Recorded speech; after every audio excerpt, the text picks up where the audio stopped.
I've been thinking a lot about stress and how we can communicate really poorly or really awesome when we're under different degrees of stress. And I've been thinking a lot about this graph, and I think I can help you figure out how to deal with stress a little bit better and how it will help increase the way you communicate with others. So let's get into it.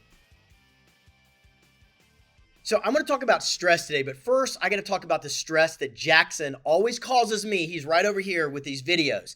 And the one thing that Jackson always gets mad at me about every single video is you got to say your name and you got to say what you're talking about. And so I'm Brian Stevens. Do you care? Probably not. What's important to you is how you can manage stress and communicate better with others when you're under stress and when they're under stress. So that's really what I want to talk about today. Jackson, I don't talk about me. I hate it. You're driving me crazy. I've been thinking a lot about this chart and stress and how we communicate, and basically this chart, I've referred to it in the past. It's on the vertical line. It talks about, and let me give you guys a little bit better view. Is on this chart, it's on the vertical. It talks about your performance and how much you get done, how much you accomplish, what are your awesome results. On the bottom line, it kind of increases your stress level. So think about it on a performance of 1 to 10, with 10 being at the top, your peak performance, 1 to 10 across the board, with 1 is you're completely inactive, you're bored, and 10 is you're so stressed out that literally you get sick, and there's a lot of data on that. And so the one issue is I think that this chart doesn't really capture it correctly anymore. And I was talking with a good buddy of mine, Amanda Tacker.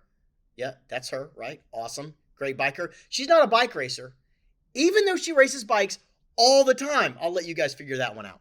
And Amanda and I were talking about stress and how when you're really stressed out, you don't really listen well to other people. You don't communicate well. But when you're under a little bit of stress, you can get a lot accomplished. Have you ever noticed that when you're busy, you're just banging things out? When you've got a lot going on, you get even more accomplished. And there's an old statement in business. You only want to ask a busy person to work on something, because busy people know how to get things done. The people that are really stressed out, boy, you don't even want to deal with them. The people that are lame and bored, they're not going to get anything accomplished. But I think that we use the word stress incorrectly. And I've heard some people talk about the term stress as there's good stress and there's bad stress. And I've really agreed with that a lot of times. Like, I like good stress. I like being busy. I like being excited about the future. I like working on opportunities. I feel like that's really good stress. Controllables, things I can get done, feel like good stress to me.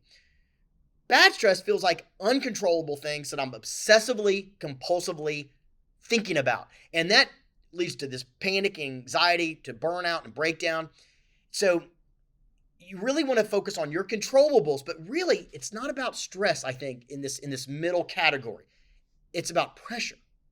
You need to be under a certain amount of pressure in your life to really be focused and at peak performance. So I think instead of calling it good stress and bad stress, which I've falsely done, I think you think about it as in terms of no pressure, optimal pressure, and then stress.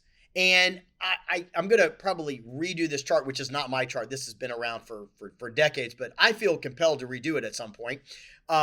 Is that cocky of me to redo somebody else's work? Sure it is. The wheel has been reinvented, so I will reinvent this chart. It's instead thinking about it as no pressure, optimal pressure, and then you start to lead into stress. And this is what Amanda and I were talking about, which pressure causes, coal to turn into diamonds. Pressure causes somebody to run faster. Pressure causes you to get that work done by your deadline.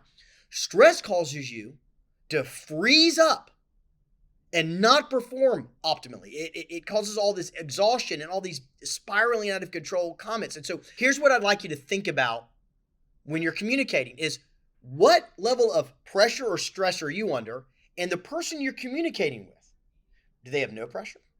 Well, you got to insert pressure on them, right? So sometimes when somebody is being lame and inactive and bored, you got to cause enough pressure to get them to be focused. And sometimes you got to kind of be enthusiastic, discipline them, get on to them, and cause them to increase on this arc to cause pressure. But if you're communicating with somebody that is burned out, panicked, and they're anxious and they have anxiety, you got to relieve stress so you can get just to enough pressure. So you got to actually pull them back. And so it's important to know where are you? And like oftentimes I get to this panic, anxiety, anger. I get to that, and I've always got to kind of pull back to just being, a little fatigued and motivated and focused.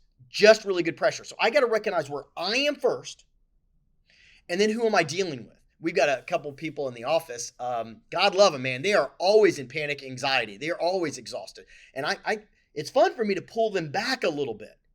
The ones I cannot stand are the ones that are inactive and bored, and then having to focus on getting them to be motivated. I still don't have a communication tool for that. So if you've got one, put in the comments, send me an email. Please teach me how to get an inactive person to cause a little bit of pressure to get them to be motivated and focused. But I got a pro tip for you on the people that are exhausted. Pull them back a little bit. Tell them to focus on their controllables, the things they can do and not do. And don't ever let them go to bed upset about something that's out of their control. Really tell them to focus on their controllables. And that'll pull them back to high performance. And that's how you're going to communicate better with your team. That's how you're going to get better results. And then teach me how to deal with the inactive board people besides getting really teed off. All right. Hey, I hope this helps, and send me your thoughts. Thanks.